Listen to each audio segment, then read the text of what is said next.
They said 25 would be enough, if you could live long enough to count them. 17th May, 1943. Lorient France, the sky turns into a clock made of flak and fighter timing. From the gun pits above the U-boat pens, a rangefinder officer tracks the contrails tightening over Caramon's concrete roofs. He listens to the battery chief call fuses in clipped beats. He smells cordite and Atlantic salt. He watches a box of American bombers hold their line as if bolted to a rail. The front ship refuses to weave. Somewhere inside that plexiglass nose, a navigator rides a pencil across a gridded ocean, while the bombardier guards seconds like a priest. Altitude is armor if you can reach it. Geometry is a weapon if you can keep it. The lead fortress wears a girl on the nose in the handwriting of a mechanic from back home. 4 right cyclones push cold air through metal lungs. Oil thickens. Frost crawls across glass. Oxygen hisses like a metronome for courage. Head-on yellow-nosed fighters test the seam where gun arcs might not overlap. Then they realize the seam is narrower than the briefings promised, the lattice of 50 caliber fire knitting shut in front of them. The formation does not blink. It turns into the flak like a ship taking a wave on the bow. On the French coast, a field telephone rattles, and a captain makes a note for the next briefing, a single dry sentence meant to save pilots from pride. They are hard to bring down. The batteries lift correct fire. Black flowers open at altitude, each burst a measured error in air and time. Yet the box stays level, the wings steady, the math unbroken. The sea flashes below like hammered tin. The pens gape like caves. The city holds its breath. If they make it home today, a crew will cross a line that war almost never allows. 25. Not luck, not myth. A contract written in procedures, discipline, and margins wide enough to carry men through the worst minute of a mission. And right now, above Lorient, the minute has begun. It began with arithmetic, written on fogged windows in English winter, and chalked on boards in ready rooms from Brittany to the Ruhr. Daylight precision demanded eyes on the crosshairs and wings that did not flinch on the run-in. Survivability demanded something colder, procedures that could be taught and repeated until the numbers bent toward home. In late 1942, the count was running the wrong way. Escorts could not yet ride far enough into France to hold the ceiling all the way. Fuel margins were tight when weather stacked the assembly altitudes. Every climb traded gasoline for minutes of life. Yet the planners in East Anglia kept putting pins into maps because the targets were not optional U-boat pens at Lorient and Saint-Nazaire ball-bearing plants marshalling yards that fed submarines and fighters alike. To destroy concrete and rails by daylight, the bomb line had to be flown like a theorem. Initial point heading drift correction release no matter how the sky protested. At Bassingbourn, the problem looked human. Breakfast at darkness, a walk to the hardstand that felt longer on some mornings than others, and then the ritual that made the airplane an argument against chance. Oxygen checks, interphone checks, turret traverse checks. Ammunition belts inspected for kinks that would become silence at altitude. Cowl flaps torqued just so to keep cylinder head temperatures inside a range the engineer could recite. The pilot carried speeds like commandments, climb rate stepped by weight, and icing formation. Airspeed bracketed to keep station without sawing the throttles. The airplane could reach roughly 35,000 feet, if clean, but clean was a word for manuals. In combat, the fortress fought 5 to 10,000 feet lower, where guns bit and frost could still turn fingers to wood. Top speed in the clear was about 287 miles per hour, good enough to make a head-on window brief and measurable, not enough to outrun a fighter that guessed the geometry right. Bomb load to deep targets tended to settle around 4,000 pounds, because weight was not just destructive potential. It was climb rate, turn radius, and whether the formation's timing would match the tables on the navigator's knee. For the men on the other shoreline, the same mission began with a different clock. At a coastal control room, the radar plotters rode Freya and Würzburg returns into arcs on plexiglass. Fighters were lifted to preset altitudes and vectored toward the expected crossing point. The doctrine favored head-on passes that collapsed the bombing run before the bombs rippled, beam attacks that raked engines and cockpits, stern attacks that stayed just outside the heavy cones of interlocking 50s. Fuel and time pressed them too. Climbing to meet a box of fortresses meant burning minutes and gasoline they would want later. Massing enough aircraft to break open a formation meant forming where the bombers could see them and adjust. Intercept control demanded radio's discipline and an acceptance that the first approach would be the cleanest.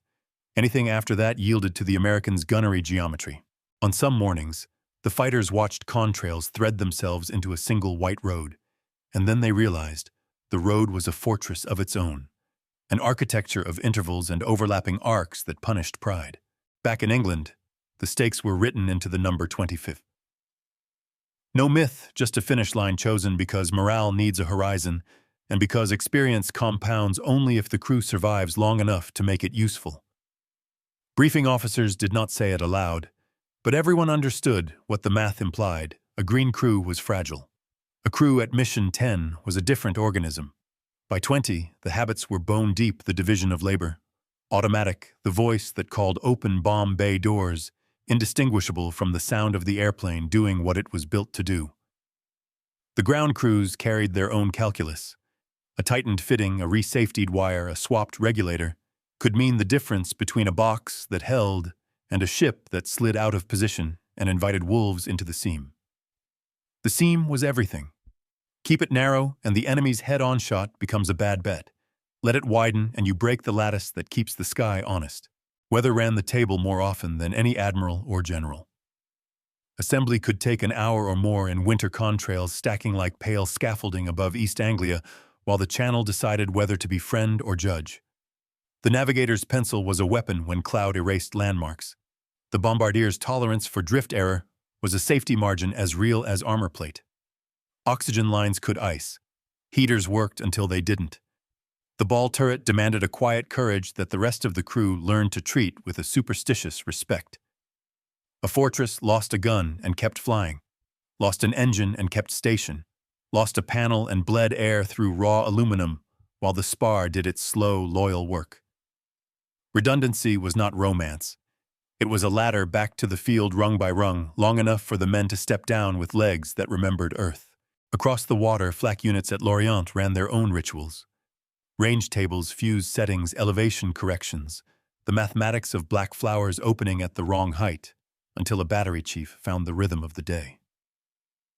Each burst was a measurement error, turning into shrapnel. Each correction a step toward the altitude, where American crews felt the ship shiver, as if winter itself had found the fuselage. The U-boat pens below were not merely targets. They were bets placed on concrete and steel to outlast an air war. To crack them by day required persistence bordering on stubbornness and the belief that a pattern of bomb runs could do what tonnage alone could not. So the stakes converged for the Americans, proved that daylight precision could be survived, taught, and multiplied until the targets yielded. For the Germans, break the geometry before it became doctrine. Factories in the States were turning out B-17s in a cadence that whispered a larger truth. 12,731. Built in total meant replacements, spares rotation, and the confidence to commit to a method that hurt until it began to teach. Pilots at Bassingbourn learned to feel the formation in their shoulders. Gunners learned to fire short, disciplined bursts. Engineers learned to nurse cyclones through cold that made oil think twice. On the other side, pilots learned to time the merge, to hide in sun angles, to trust one clean pass more than three messy ones. Both sides wrote and rewrote their math in men. The morning that would carry Memphis Belle toward 25 began like all the others, which is how survival prefers to travel. No omen, only procedures. Engines turned. The field slid behind. Assembly built itself from chalk into contrail. The crew settled into the measured quiet of a long climb, the kind where the airplane and its people become a single instrument tuned to one frequency. Hold the box, hold the speed, hold the minutes until the line on the navigator's board intersects the line that ends the war a little at a time. It was never one miracle. It was a stack of tolerances that refused to collapse. The fortress began with a wing you could trust, two main spars walking bending loads outboard into a lattice of ribs and skin, the metal carrying stress like a river around rocks. Combat never gives symmetrical damage. The airplane was honest about that from the first drawing. Lose some skin and the airflow hisses. Lose a rib and the skin picks up the slack. Lose a section of leading edge and the spar still holds the line. 4 engines were not about speed so much as persistence. A single right cyclone was a metal lung. 4 of them gave you choices. Feather 1 and the remaining 3 could carry the box if the pilot kept his discipline. Feather 2 and with mixture leaned and propellers set, just so the ship might still keep station long enough to let the formation finish the run. Nothing romantic, just the physics of redundancy routed through procedures that men could memorize before fear got a vote. Defensive fire looked chaotic to the untrained eye, but it was geometry rendered in tracers. The top turret's high hemisphere overlapped with the cheek gun's forward arcs. Waist guns protected the long blind on the beam. The ball turret stitched the underbelly where a diving fighter wanted to come up and rake the windows. Convergence mattered more than volume. A head-on pass lasted seconds, and the question was whether short, disciplined bursts could knit shut the seam a pilot hoped to pry open. Training taught wrists to move in smooth arcs instead of panic. Even the interphone wiring had a kind of combat logic, segregated runs, spares, quick swaps, because a silent interphone at 20,000 feet could shear a formation's cohesion faster than flak. Inside the airplane was a schedule. Oxygen regulators clicked in a rhythm men learned to trust. Heaters whispered or sulked, and the engineer managed them against frostbite, without starving the engines of the warmth they needed to keep oil from thinking it was molasses. Gauges were a catechism, manifold pressure, and RPM walking together. Cylinder head temperatures kept where the book said they liked to live. Turbo supercharger controls moved with the patience of someone who knew that a sudden surge could tear more than metal. Radios stacked black boxes with call signs that felt like talismans held the formation together when weather erased the world. A box that could talk was a box that could correct. A box that could correct was a weapon, because precision is mostly the art of not letting small errors multiply. On the ground, the system widened into something larger than any one aircraft. Spare parts arrived in crates that smelled of pine and cosmoline. Maintenance schedules traveled with the airframes like passports. Torque values lived in the wrists of men who could set them by feel and then confirmed them with wrenches, because feel is not a measurement. Armorers learned the temperament of belts and feed trays, the tiny kinks that wait to turn a 50 into dead weight at the worst second of a head-on pass. Crew chiefs mapped their ships in habit. They knew which engine liked a touch of carb heat in a certain climb, which hydraulic line wept if a fitting wasn't bullied just a little tighter, which oxygen bayonet felt gritty because a grain of sand survived a dozen cleanings. The logistics tale did not sparkle on newsreels, but it drew the curve that made 25 a number men could hold like a handrail. Across the lines, German examiners walked a captured fortress with notebooks and calipers. They weighed armor plates and found them modest but well-placed. They traced the oxygen plumbing and noted segregated pathways that kept a single hit from suffocating everyone at once. They studied the plexiglass and shrugged at its thickness, then respected the curvature that shed stress better than a flat pane. They rolled a ball turret with a crank and imagined what it meant to sit there for hours, with the sea turning silver below. In a hangar that smelled of hot dust, they wrote neat paragraphs about load paths and redundant systems, and though no one would admit respect aloud in the workshop, the pencils wrote it anyway in the way those paragraphs avoided contempt. The airplane's edge, they understood, was not an exotic trick. It was a refusal to fail all at once. The Norden sight guarded its own mythology, but the truth was simpler and more severe. A sight is only as good as the stability the rest of the airplane can promise. The Belle's crew learned to hold airspeed within a tight bracket, to damp the twitch of a wing with pressure you'd miss if you blinked, to keep the slip needle honest, while the world lifted black flowers to meet them. Precision became something you built before the IP, long before the crosshairs moved at all, by flying the briefed altitudes and headings until numbers behaved. When the bombs finally stepped off the racks, it felt less like a drama than like the last line of a proof. And then there was the box itself, the human geometry that turned 11 guns per ship into a single organism with 1,000 small eyes. A rough ship could be protected by a smooth neighbor. A wounded engine could be nursed if someone else absorbed the first angry pass. The secret, if there was one, was that discipline scales. A single pilot's smooth hands became a squadron's steadiness. A single gunner's timing became a corridor no fighter wanted to occupy twice. The physics were democratic. The airplane offered margins. The men converted margins into minutes. The minutes added up to missions. When people later said the name Memphis Belle, as if it were a charm, what they were really naming was that conversion design drawn as survival logistics, drawn as ritual, and a crew's patience drawn as a line home. The first time the sky tried to shake them loose, the light over Saint-Nazaire laid every weakness bare. Clouds sat in tears like a broken staircase. Contrails stitched and unstitched as squadrons hunted their proper slots. The Belle's box took the assembly turn late and found itself a half-ship wide on the starboard edge, the kind of seam that tempts a head-on pass. Yellow noses appeared like coins tossed into a well. The top turret steadied to a rhythm that didn't sound human, short bursts that felt like punctuation, not panic. A 190 misjudged closure rolled to rake the cockpit, then slid through a cone of fire so dense the tracers looked continuous. He broke away, trailing a thread of smoke, and the formation, chastened by the near miss, tightened until the seam was only as wide as a word you didn't want to say aloud.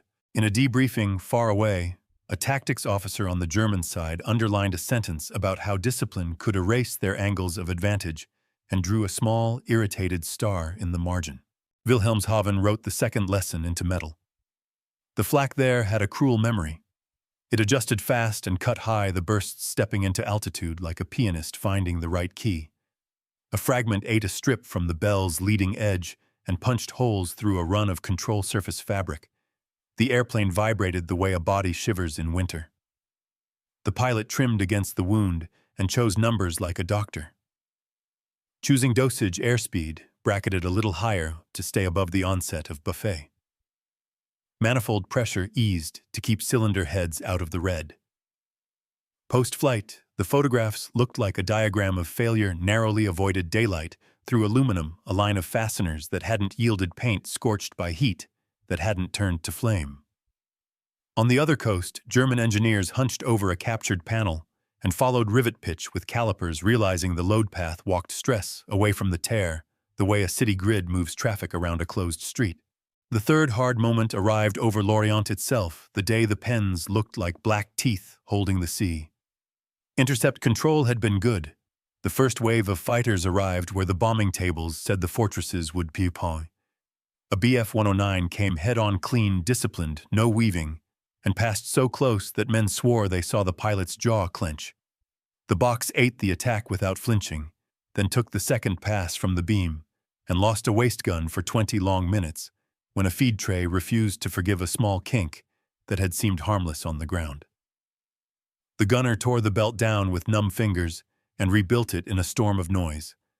When he snapped the cover shut, and the gun came back to life, the interphone filled with a small collective exhale that no one would admit was relief. Across the channel, a controller watched returns scatter and felt the shape of the fight go soft at the edges. The first pass had not broken the box, and everything after the first pass belongs to the bombers. Examination always followed violence because both sides were engineers at heart. When a fortress bellied in on occupied soil that spring, German technicians walked it like archaeologists. They rolled the ball turret with a hand crank and studied how the ring gear stayed smooth, even as the surrounding structure showed dents and scuffs. They peered into oxygen runs that took 2 different routes, keeping a single puncture from silencing a dozen lungs. They measured the curvature of nose glass and noted how it shrugged off small cracks that spidered but refused to spread. None of it was magic. It was the slow obstinacy of systems built to accept ugliness and continue to function. A report drafted in a hangar lined with spare propellers avoided the word invulnerable because no airplane is, but it conceded a truth that shaped later briefings: breaking one thing rarely breaks a fortress. In England, the ritual reply to those reports was maintenance done the way a prayer is said, quietly, completely, without debate. Armorers learned which belts behaved in cold, which lubricants stiffened into betrayal. Crew chiefs swapped an oxygen regulator that was only a little sticky, because a little is how stories about hypoxia begin. The Belle's engineer memorized a dozen tiny cheats, half a turn more on a stubborn cowl flap linkage. A moment of carb heat, here a shade richer mixture there that kept the cyclones in a temper, the pilot could trust at 30,000 feet. None of it would win a headline. All of it would win a minute, when a minute was the most precious unit in the world. Spring pushed the fighters higher and earlier, and the bombers answered by making the box itself the weapon. A rough ship got tucked where overlapping arcs could cover its blind spot.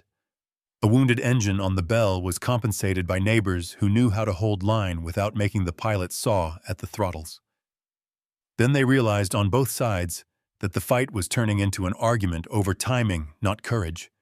Break the geometry early or bleed in pieces. Keep the geometry intact and the bomb run survives long enough for the sight to matter. Over the pens, the bursts kept blooming and the city held its breath. The Belle flew through the middle of it as if attached to a rail, and somewhere on a French telephone a voice reported that the Americans had held again. Reliability is not a miracle. It is a behavior you can teach a machine until it teaches you back. The Belle's endurance lived in small consistencies, mixture leaned to the line. Propellers synchronized until the cabin hummed instead of shivered. Oxygen flows checked so often, they became as invisible as breath. A fortress could lose a gun and a pane and a cylinder, and still keep its appointment over a target, because its crew had rehearsed every failure until the response felt like muscle memory. When the interphone cracked with static, the radio operator did not curse the box. He reached for spares and bypasses laid out the night before by a man who would never sit in that freezing fuselage. When a cylinder head temperature crept upward, the engineer did not argue with numbers. He changed air through cowl flaps half a notch, and let the engine cool with the patient authority of someone who had seen metal remember its limits and choose to stay inside them. The human system around the airframe made every tolerance wider. Training did not only teach where the switches were, it taught what silence meant. Silence on the interphone might be ice in a regulator or a broken wire, and each demanded a different reflex. Silence in a gun might be a feed tray kink or a reluctant spring, and each had a cure measured in seconds the formation could not spare. Gunners learned to fire short and let the tracers walk to resist the urge to drown fear in ammunition. Pilots learned that formation flying was honest work that punished pride. If your hands were too loud on the throttles, you tore the fabric of the box and invited an attack into the hole your impatience made. Navigators learned that a pencil line was a weapon when cloud erased the coast, and the clock became the only coastline that mattered. Bombardiers learned that the sight was faithful only when the airplane was steady long before the crosshairs touched the world. On the ground, doctrine wore coveralls, the armorer who pressed a belt through a guide with a thumb's worth of extra patience, the crew chief who replaced an oxygen regulator that was probably fine because probably is not a flight plan, the radio man who tested crystals twice because weather likes to turn radios into rumor. All of them bent probability downward. If the airplane looked invulnerable in the sky, it was only because 100 unromantic choices had been made in the dark. Even fuel had doctrine. Loading for a deep target was not bravado, but arithmetic, weight for range, range for altitude, altitude for survival. The engineer's fuel management was a map of contingencies: burn here first to keep balance. Save that tank against the headwind you can't see yet. Always leave yourself an hour of choices. Across the water, the adversary added its own discipline, and the Belle's survival depended on understanding that respect. Intercept control improved with practice. Head-on groupings came earlier. Cannon fire more accurate. The first pass increasingly businesslike. From that eye level, the formation looked less like a herd and more like a moving fortress, whose moat was geometry intervals held to a few feet altitudes, held to a few dozen headings, that matched a table drawn far away by a man with a ruler. The lesson hardened on both sides. Courage was plentiful. Control was rare. Break the other side's control, and courage has nowhere to spend itself. Radios kept control alive when weather tried to erase it. A box that could talk could adjust power by a whisper and close a seam before a fighter saw it. It could pass a warning that a gun was cold on the starboard beam and let neighbors shade their arcs. The radio operator's world was a stack of call signs and etiquette that did not make good stories, but made good landings. His discipline reached further than words. Radio silence on the run-in was part of the geometry, too, a promise to the bombardier that the airplane would be as steady in sound as it was in air, that nothing would disturb the thin thread connecting crosshair to concrete. Reliability also meant knowing how to end a day after everything had gone wrong. A feathered propeller, a slow leak from a hydraulic line, ice thickening on a leading edge, a ball turret that needed to be cranked home because its power sulked, each demanded a pace that refused drama. The fortress rewarded that refusal. A wounded ship flown gently landed like an exhausted animal that had chosen to trust you. A ship flown hard when it needed calm, argued back with metal fatigue and heat that set paint smoldering. The Belle's crew learned that the airplane would forgive injuries if you did not force it to forget its design. Doctrine made even celebration sober. 25 was a policy about people, not headlines. Rotate crews that survived so the system could harvest what they had learned. Send them to teach others how to move throttle by fractions and still hold a wingtip in the same part of the window. Let them name the subtle sounds that mean ice is winning somewhere you cannot see. The airplane could be built at a rate that filled the hardstands, but crews had to be grown. The reason the number mattered was not mercy, it was multiplication. Experience taken off the line and planted in training fields came back as fewer holes in the next box, steadier hands on the next bomb run, a narrower seam for the next head-on pass. And then they realized, those who watched from below and those who flew within the lattice, that the thing which looked like bravery from far away was mostly the serenity of good procedures. Reliability is not luck stretched thin. It is order repeated until fear has no task left to perform. When the Belle taxied in after a day that would have broken a different airplane, or a younger crew, ground hands touched the skin as if confirming a rumor. The machine had kept its promise. The men had kept theirs. Between those two promises, the number 25 began to look less like a legend and more like a well-run workshop, turning hours into chances, until one day the ledger finally balanced. It was supposed to be just another line drawn on a board. The initial point. The run-in, the turn home, but lines turn into thresholds when a number waits on the far side. The morning built itself carefully, assembly contrails layered like pale timber above East Anglia engines, stepping to the same cadence, the navigator's pencil teaching the clock to behave. Over the channel, the air went hard and thin. Frost crawled a slow script across glass. Oxygen hissed like a calm verdict. The Belle's box carried its own gravity, now the kind that keeps hands light on throttles and minds inside procedures. 25 was no longer a rumor. It was a door you could see. The coast guns announced France with regular, disciplined thunder. Controllers on the other side drew arcs on plexiglass and stacked fighters where timing promised an advantage. The first merge came clean head-on, the way doctrine says, to kill a bombing run before the bombs can write their own geometry over concrete. Closure was quick, the interval measured in heartbeats and gun sight widths. The top turret answered with short bursts that looked almost lazy until you noticed where the tracers converged. Cheek guns stitched a corridor no pilot wanted to fly twice.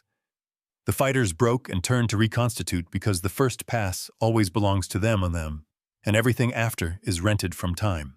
The turn that mattered happened under the bombardier's breath. He watched drift, walk left and then right, held the slip needle with the patience of a locksmith, and called seconds that refused drama. On the interphone, the pilot sounded like a man reading a grocery list. Airspeed inside the bracket. Manifold pressure and RPM walking together like old friends. The airplane became a proof stability, first sight, second release as the end of a paragraph written 30 minutes ago when the box was still climbing and the weather hadn't chosen sides. When the bombs stepped off the racks, the ship felt lighter in the way true decisions lighten the mind. The Belle was still inside France, still inside danger, but the center of the day had clicked into place. Across the water, the adversary understood a different center. Lost charts in a ready room tallied returns per 100 sorties. The board had a number on it that kept refusing to grow when formations held discipline and altitude. The hard metric that began to rule briefings was not courage but probability. If the first pass did not pry open a seam, later attacks bled strength faster than they bled bombers. That is what turning points look like from the staff side, not flags but chalk dust that will not erase. On this day, the chalk drew a curve that bent in the bombers' favor, however slightly, and the men who flew the fighters felt it in their wrists. Energy spent early could not be spent again. The box stayed box-shaped. Somewhere above Lorient, the flak found the right altitude. Bursts walked onto the formation like a drummer citing tempo. A shard took a bite from a panel near the Belle's waist window. The ship shook once and then steadied. The engineer changed air through a cowl flap by half a width of fingernail. Cylinder head temperatures came down as if soothed by a hand on a brow. A waist gun fell silent for a breath, while a belt argued with a feed tray. The gunner rebuilt it without speaking, and the weapon returned as though it had only paused to inhale. Discipline turned damage into tasks. Tasks turned fear into work. Work turned minutes into distance. Then they realized the men in the cockpits coming back for a second pass, and the men under concrete roofs hearing bombs hammer the pens that the geometry would hold. The Belle's airspeed stayed inside the narrow bracket that kept station honest. The distance to the channel began to shrink in clock language. The fighters' angles grew worse with every turn expended. A Bf-109 rolled for a beam attack that should have felt elegant, and instead felt late. He raked a different ship and broke away the pass truncated by the lattice of guns that did not belong to any one airplane, but to the formation itself. On the ground, controllers adjusted vectors and wrote down facts that would feed next week's doctrine. Today, at least, the box had survived its most fragile minute. The climb into cold had cost fuel the way it always does. The descent toward the sea paid some of it back in mercy. Ice surrendered to water. The interphone carried a faint laughter that sounded surprised to find itself alive. England's coast rose from haze like a promise kept grudgingly. On final, the runway looked too short the way runways always look to men who have been for a time citizens of a thinner world. Touchdown was not a cheer. It was a release measured in tire squeal and the feel of weight returning to aluminum. The turning point lived in numbers, not headlines. 25 meant a crew would be harvested into instruction, their habits replanted across squadrons until other hands learned to move throttles by fractions and keep a wingtip within a palm's width on a bad day. It meant loss rate curves tilted by experience rather than hope. It meant an adversary revised timing charts and admitted if only to the board and not to the room that breaking the geometry early had become the only honest shot. The Belle rolled to a stop, engines ticking as heat left them, and men climbed down to hands that knew which jokes to tell and when not to speak at all. There is no music at the inflection point, only arithmetic made visible. The number on the board and the one painted on the nose found each other and agreed. Above Lorient, the sky had tried to be a clock that measured American persistence in black seconds. For once, the hand moved for the men who needed it to move. The opening shock returns as a calmer truth. Even when they should turn back, they kept coming, but not by accident and not by myth. They kept coming because the numbers finally matched the discipline, and a finite contract with war had been honored to the last digit. The days after felt strange, like stepping back into gravity after living by thinner rules. The airplane that had carried them across 25 sat quiet on the hardstand oil, cooling in patient lines, metal ticking soft as a clock, remembering it was only a machine. Men brought cameras, then questions, then paperwork that would take the crew out of the line and send them home not to rest, but to speak. It was doctrine, wearing uniforms and a smile, take what they learned and multiply it. Plant their habits in 100 cockpits where the next bomb run would be flown by hands that had never seen France. England went on without them. Boxes climbed, leveled, endured.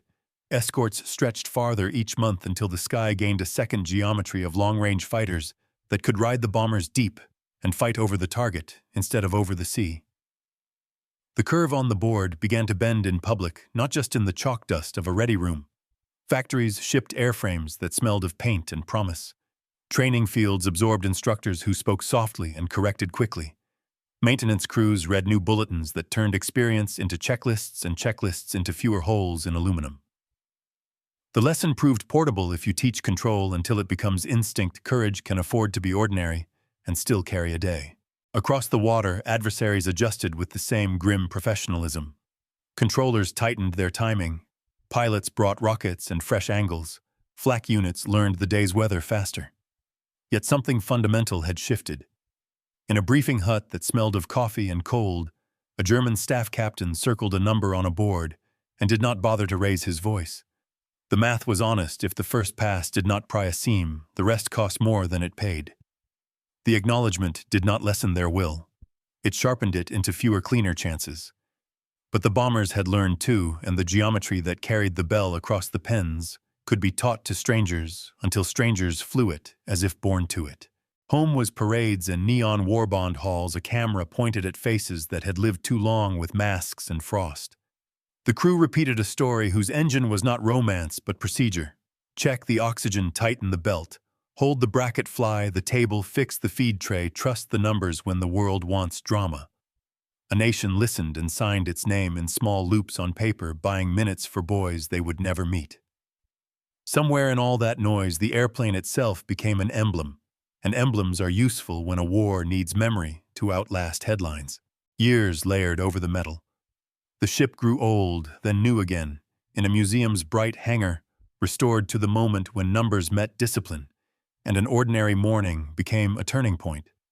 School kids stood under wings that once carried winter and flak, and the weight of a promise to come home. A docent tapped a leading edge and called attention to a rivet line no one would see unless taught to look. That was the right way to tell it.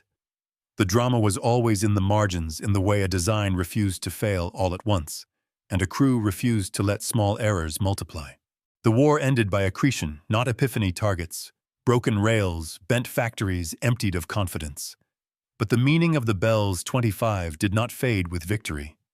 It remained a contract, finite, measurable, honored under pressure, and a method for turning fear into work, until work turned into distance, and distance into home. At the edge of memory, the opening shock returns, softened by understanding.